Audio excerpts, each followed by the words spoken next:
नमस्ते दोस्तों। मैंने पिछले एफपीओ की लेक्चर में एक अपडेट दी थी कि बर्गर किंग 542 करोड़ की आईपीओ और 6 करोड़ की ओएफएस इशू लाने वाली है 2021 में। पर अब उनकी आईपीओ 2 दिसंबर को ही आ चुकी थी। 2 दिसंबर से 6 दिसंबर तक बिडिंग पीरियड थी, जहां 542 करोड़ की आईपीओ की जगह 450 करोड़ की आईपीओ और 6 करोड़ की ओएफएस इशू लाई थी। एक और आईपीओ जिसमें आप लोगों का खास इंटरेस्ट होगा, वो नाम है कल्याण ज्वेलर्स। कल्याण ज्वेलर्स के आईपीओ इसी महीने आ सकती है, जहां 1000 करोड़ की आईपीओ और 750 करोड़ की ओएफएस इशू लाने का प्लान है। कुल मिलाकर 1700 करोड़ की ऑफर साइज है, जो कंपनी के डीआरएसपी में मेंशन किया है। अभी आगे आने वाले समय में ही पता चलेगा कि पब्लिक ऑफर 1750 करोड़ होगी या उससे कम होगी। चलिए, इसी अपडेट के साथ हम आज की टॉपिक की शुरुआत करते हैं।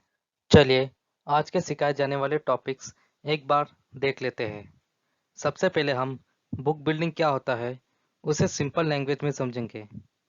उसके बाद हम 4 हीरोज को समझेंगे जो बुक बिल्डिंग प्रोसेस में मदद करते हैं।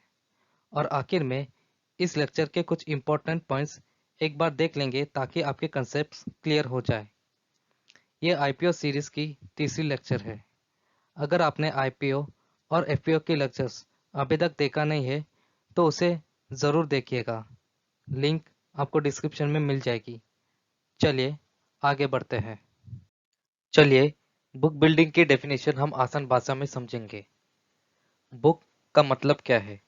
बुक एक ऐसी चीज है जहां पे शेयर की बिड प्राइस का मतलब इन्वेस्टर्स दाव लगाते हैं कि कंपनी की शेयर्स कितने में खरीदा जा सकता है। उन सारे बिड प्राइस की इंफॉर्मेशन एक बुक में रिकॉर्ड या कैप्चर किया जाता है और ये सारी प्रोसेस ऑनलाइन होती है। चलिए, बिल्डिंग का मतलब समझते हैं। बुक को बिल्ड कौन करता है? बुक को बिल्ड एक बुक रनर करता है। अब ये बुक रनर कौन होते हैं? बुक रनर ऐसे मर्चेंट बैंक होती है जो इन बुक्स को रन करते हैं या फिर इंचार्ज होते हैं। बुक रनर के बारे में डिटेल में अच्छे से आगे समझेंगे। अब आपको मेन पॉइंट याद रखना है। बुक बिल्डिंग एक प्राइस डिस्कवरी मैकेनिज्म है जहां शेयर मार्केट की डिमांड और सप्लाई के आधार पर शेयर की इश्यू प्राइस डिसाइड की जाती है। चलिए आगे बढ़ते हैं। Participants in book building. Book building process में इन 4 हीरोज को समझना बहुत ज़रूरी है जो बुक बिल्डिंग प्रोसेस में मदद करते हैं। बुक बिल्डिंग की प्रोसेस और उससे रिलेटेड इंपॉर्टेंट टर्मिनोलॉजीज हम अगले आने वाली वीडियोस में समझेंगे। चलिए, सबसे पहले इश्यूअर से शुरुआत करते हैं। जो कंपनी आईपीओ या एफपीओ के माध्यम से पब्लिक को शेयर्स इश्यू करती है, उस कंपनी को इश्यूअर कहते हैं। मेरी एक रिक्वेस्ट है, अगर आपको मेरा काम पसंद आता है तो अपने दोस्तों को शेयर करना मत भूलना, ताकि सब्सक्राइबर्स के साथ साथ उनकी भी नॉलेज ज़रूर बढ़ेगी। चलिए आगे बढ़ते हैं। Book runner. बुक रनर ऐसे मर्चेंट बैंक्स होते हैं जो बुक बिल्डिंग प्रोसेस के लीड कोऑर्डिनेटर्स होते हैं। जो भी कंपनी आईपीओ या एफपीओ ला रही है, वो एक मर्चेंट बैंक या बुक रनर को अपॉइंट करते हैं। Book runner order book build करते हैं जहां इन्वेस्टर्स के बिड्स रिकॉर्ड या कैप्चर किया जाता है। इन्वेस्टर्स अपने बिड्स कभी भी बिडिंग पीरियड में बदल सकते हैं।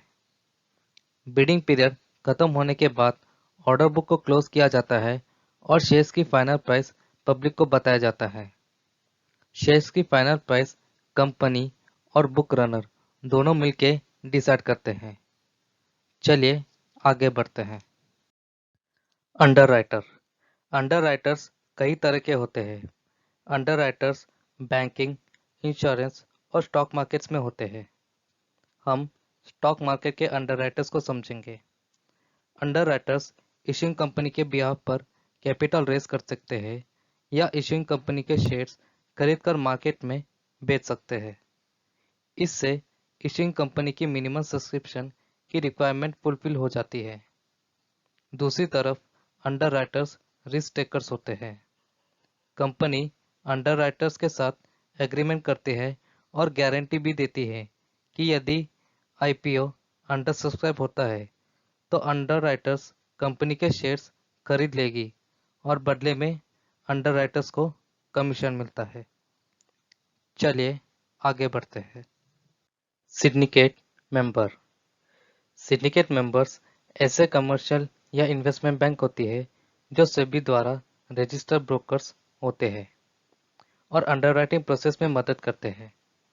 सिंडिकेट मेंबर्स कंपनी की आरएचपी यानी कि रेड हेरिंग प्रोस्पेक्टस और बिडिंग प्रोसेस में अप्लाई करने के लिए एप्लीकेशन फॉर्म इन्वेस्टर को सबमिट करती है।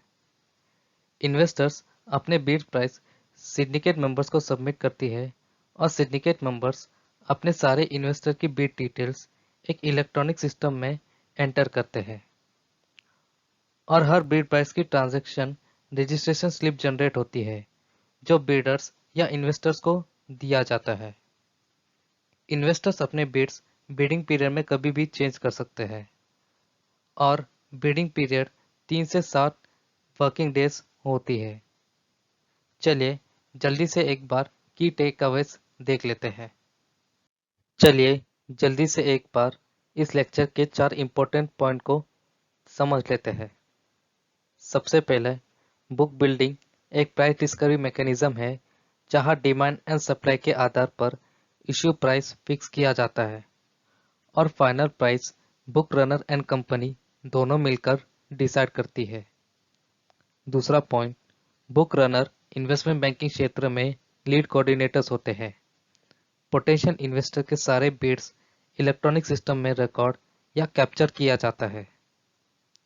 Third point, underwriters risk takers होते हैं और इश्यूइंग कंपनी को गारंटी देती है यदि आईपीओ अंडर सब्सक्राइब हुआ तो वो कंपनी से शेयर्स खरीद लेगी और बदले में कमीशन चार्ज करेगी। Fourth point, syndicate members registered brokers होते हैं जो पोटेंशियल इन्वेस्टर्स को आरएचपी और बिड एप्लीकेशन फॉर्म देती है। इन्वेस्टर्स के बिड इलेक्ट्रॉनिक सिस्टम पे सबमिट होने के बाद इन्वेस्टर्स को ट्रांजैक्शन रजिस्ट्रेशन स्लिप दिया जाता है। चलिए आज के लिए बस इतना ही। And finally thanks for watching.